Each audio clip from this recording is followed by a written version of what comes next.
is the seat that hot for Nathaniel Hackett already? I know it's been a brutal start for Denver going into London, and coaches, there have been many that, needed to get their own flight home from there. What do you think on that? Well, what I know is they have a group of owners who did not hire Nathaniel Hackett, and the Walmart crowd, they are smart, they are rich, and they are ruthless.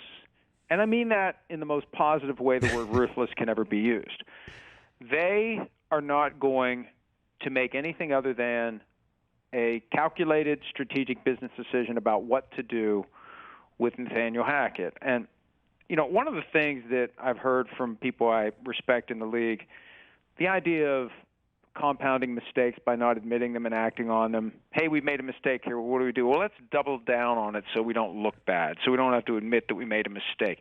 The smartest and the most properly functioning football teams will, the moment they acknowledge making a mistake, set about the process of rectifying it. And I think if they would lose to the Jaguars on Sunday, they really have to ask themselves, is Nathaniel Hackett a guy that can develop into a great head coach, or have we seen enough to know that he's the latest in, and I've got a chapter in Playmakers that gets into this. It's basically the Peter Principle, and that started as satire in the late 60s. The concept is we all rise to the level of our own incompetence, and you keep getting promoted and promoted until you get into a job you don't get promoted out of because you're not any good at it. And we've seen Brad Childress, we've seen Norv Turner, we've seen Wade Phillips. I mean, Turner and Phillips over and over again do so well as coordinators, they become coaches, and then they lose that job.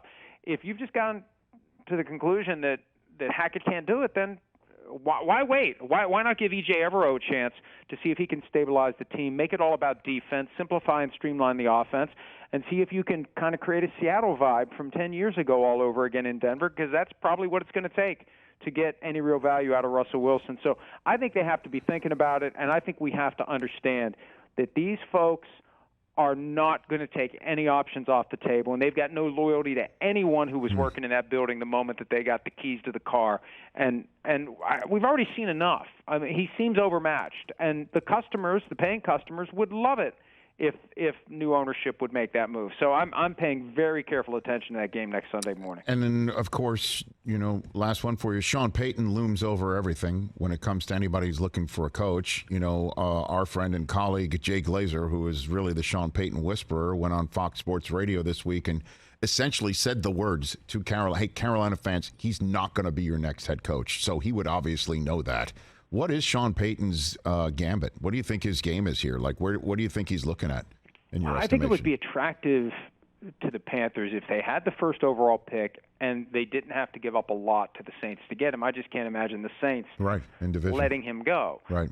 I think Sean Payton's going to want to go, and we've seen enough leaks about this. You want to go to a place where you have a great quarterback or an immediate path to a great quarterback where you have real control, and he's going to want $20, $25 million a year. Wow. The Chargers make it, and he deserves every penny of it. The Chargers make a ton of sense. Would Dean Spanos pay him what he wants? And here's the real question.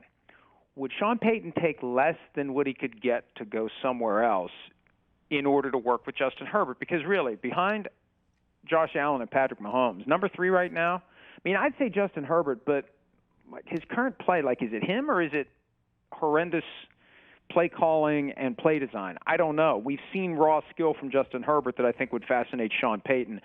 So Chargers, people say the Broncos, but Russell Wilson is diminished physically. He doesn't run like he used to. I don't think he can do the things he used to do. I don't think that's attractive to Sean Payton. I'm fascinated by the possibility of Sean Payton with Kyler Murray, although, the questions about the study rule and is Murray really going to be all in? And maybe Payton could convince him. Maybe he's the one who gets through to him as he ages and matures, that he's got to give his life over to this if he wants to be as good as he can be. But I think quarterback is going to be the key, either a franchise quarterback or a clear path to one. That's what's going to attract Sean Payton. Catch the Rich Eisen Show every single day on the Roku channel, 12 to 3 Eastern, for free.